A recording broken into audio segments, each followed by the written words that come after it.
नमस्कार। आज हम सब मिलकर एक बहुत जरूरी विषय पर बात कर रहे हैं, वित्तीय साक्षरता यानी कि फाइनेंशियल लिटरेसी। जी। और हमारे पास इसका स्रोत है MPF चैप्टर 1, वित्तीय साक्षरता को समझना। बिल्कुल। देखिए, आजकल पैसे की समझ होना उतना ही जरूरी हो गया है शायद, जितना पढ़ना लिखना जानना। हाँ, कह सकते हैं, बहुत जरूरी है। तो इस चर्चा का हमारा मकसद है जल्दी से ये समझना कि ये वित्तीय साक्षरता आखिर है क्या, क्यों ये आजकल इतनी अहम है और इसके मुख्य हिस्से क्या हैं। चलिए शुरू करते हैं।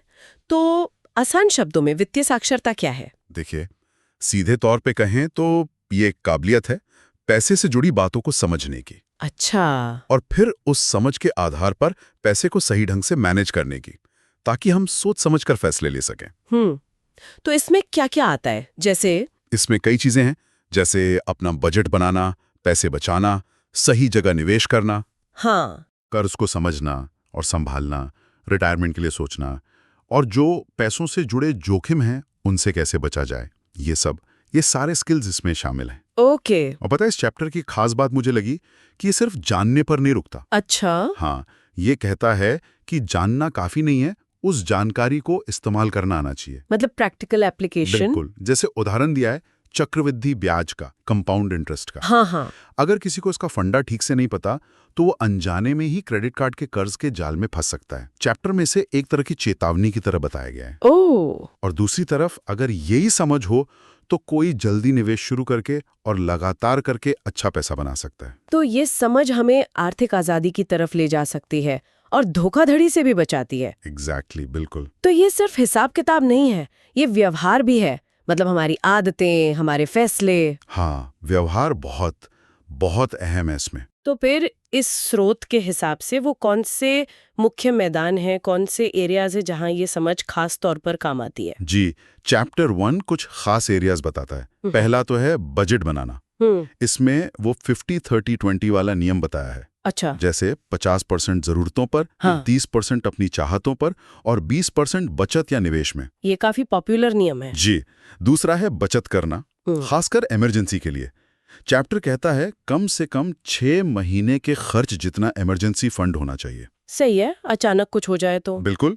तीसरा है निवेश, मतलब पैसा सिर्फ बचाना नहीं, उसे बढ़ाना भी है, स्टॉक्स, म्यूचुअल फंड्स वगैरह। ओके। चौथा कर्ज का मैनेजमेंट, सोच समझकर लोन लेना और उसे टाइम पर चुकाना, क्रेडिट स्कोर अच्छा रखना। पांचवा रिस्क मैनेजमेंट, मतलब बीमा वगैरह लेकर खुद को बड़े वित्तीय नुकसान से बचाना, जैसे हेल्थ इंश्योरेंस, लाइफ इंश्योरेंस। हाँ, वही सब। और छठा है रिटायरमेंट प्लानिंग, बुढ़ापे के लिए पहले से सोचना। चैप्टर ये भी कहता है कि ये सब आपस में जुड़े हैं, एक जगह कमजोरी हुई तो बाकी पर भी असर पड़ता है। अच्छा, आपने शुरू में समझ और इस्तेमाल की बात की थी, तो यहीं पर शायद वो वित्तीय साक्षरता और वित्तीय शिक्षा का फर्क आता है। स्रोत इस बारे में क्या कहता है? हाँ, बिल्कुल सही पॉइंट उठाया आपने। स्रोत इन दोनों में मतलब एक क्लियर लाइन खींचता है। कैसे? देखिए, वित्तीय शिक्षा यानी फाइनेंशियल एजुकेशन वो प्रोसेस है जिससे हम ज्ञान लेते हैं। जैसे कोई कोर्स कर लिया या कुछ पढ़ लिया। हाँ, या कोई वर्कशॉप अटेंड कर ली, ये हमें जानकारी देता है। लेकिन वित्तीय साक्षरता, फाइनेंशियल लिटरेसी, वो उस ज्ञान को असल जिंदगी में, रोज के पैसों के फैसलों में उतारने की काबिलियत है। अच्छा। तो शिक्षा एक तरह से नींव है और साक्षरता उस नींव पर बनी मजबूत इमारत है। चैप्टर में यह भी लिखा है कि बहुत से लोग शिक्षित तो होते हैं पर जरूरी नहीं कि साक्षर भी हों, क्योंकि वो जानकारी को अमल में नहीं ला पाते। ये तो बहुत जरूरी फर्क है। समझ गया। तो अगर किसी में इस साक्षरता की कमी हो, जैसा आपने वो क्रेडिट कार्ड वाला उदाहरण दिया, तो उनके कर्ज के लेवल पर इसका क्या असर होता है? स्रोत क्या कहता है इस पर? स्रोत इस बारे में काफी साफ है। वो कहता है कि वित्तीय साक्षरता की कमी अक्सर लोगों को बढ़ते कर्ज की ओर धकेलती है। क्यों? कैसे? कई कारण हैं। हो सकता है वो ठीक से बजट ना बनाते हों, या क्रेडिट कार्ड का इस्तेमाल बिना सोचे समझे करते हों। हाँ, वो मिनिमम पेमेंट वाला ट्रैप। बिल्कुल। या फिर बहुत ज्यादा ब्याज वाले लोन, जैसे पर्सनल लोन या पेडे लोन, उन पर निर्भर हो जाते हैं।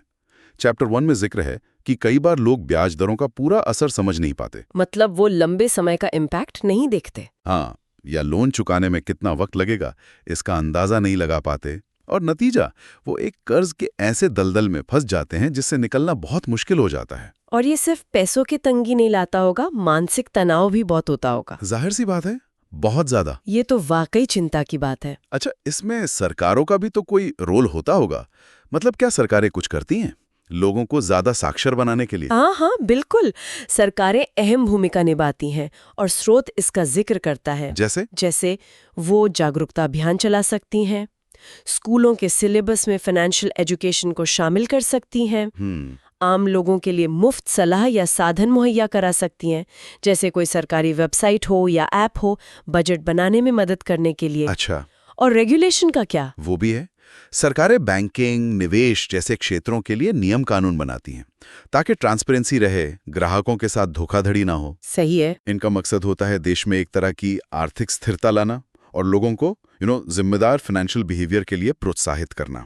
और आजकल टेक्नोलॉजी का बहुत जोर है, एप्स हैं, ऑनलाइन सब कुछ है। इसका क्या असर है? देखिए, टेक्नोलॉजी का जिक्र भी है चैप्टर में और इसे एक दोधारी तलवार की तरह बताया गया है। मतलब एक तरफ तो मोबाइल बैंकिंग है, ऑनलाइन ट्रेडिंग एप्स हैं, इनसे पैसे संभालना, निवेश करना, ये सब बहुत आसान हो गया, एक्सेस बढ़ गया है। हाँ ये तो है। लेकिन दूसरी तरफ अगर समझ ना हो तो इन्हीं आसान टूल्स की वजह से लोग जल्दी में गलतियां भी कर सकते हैं या ऑनलाइन फ्रॉड का शिकार हो सकते हैं। हाँ ये भी खतरा है। इसीलिए टेक्नोलॉजी के साथ साथ साक्षरता की जरूरत और भी बढ़ जाती है। बिना समझ के टेक्नोलॉजी खतरनाक भी हो सकती है।